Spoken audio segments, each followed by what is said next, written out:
పాకిస్తాన్ రంగస్థలంపై రామాయణం పౌరాణిక నాటకాలకు ఆదరణ తగ్గిపోతున్న నేటి డిజిటల్ యుగంలో కొందరు రంగస్థల నటులు వాటికి జీవం పోసే ప్రయత్నాలు చేస్తూనే ఉన్నారు. ఈ క్రమంలో కోట్లాది హిందువుల మనసులో చిరస్థాయిగా నిలిచిపోయిన రామాయణం గాథ పాకిస్తాన్ గడ్డపై ప్రదర్శితమవుతుంది. కరాచీ నగరంలో ఓ నాటక బృందం ఈ భారతీయ ఇతిహాసాన్ని కళ్లకు కట్టింది.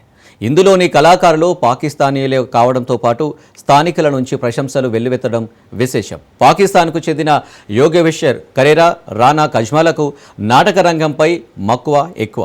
థియేటర్ ఆర్ట్స్తో పాటు వివిధ విభాగాల్లో శిక్షణ పొందారు. మరికొందరితో కలిసి మౌజ్ అనే ఓ నాటక బృందాన్ని ఏర్పాటు చేసుకున్నారు. గత నవంబర్లో ది సెకండ్ ఫ్లోర్ పేరిట ఉన్న ఆర్ట్ గ్యాలరీలో తొలిసారి రామాయణాన్ని ప్రదర్శించారు.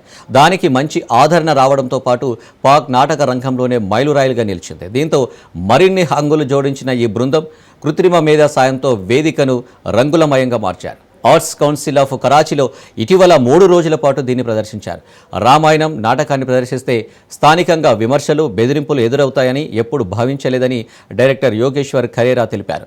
రామాయణాన్ని దృశ్యకావ్యంగా మలిచామని స్థానికుల నుంచి మద్దతు లభించడం గొప్ప విషయమన్నారు. ఈ నాటకానికి ఆదరణతో పాటు నటీనటుల కృషికి విమర్శకుల నుంచి ప్రశంసలు వచ్చాయని చెప్పారు.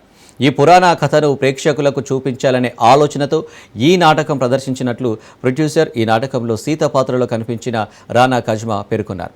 చిత్ర విమర్శకుడు ఒమియర్ అలావి మాట్లాడుతూ కథ చెప్పడంలో నిజాయితీ, లైటింగ్ తీరు, లైవ్ మ్యూజిక్, కలర్ఫుల్ కాస్ట్యూమ్స్, అబ్బురపరిచే డిజైన్లు ఇవన్నీ ఈ ప్రదర్శనను మరింత గొప్పగా మలిచాయని అన్నారు.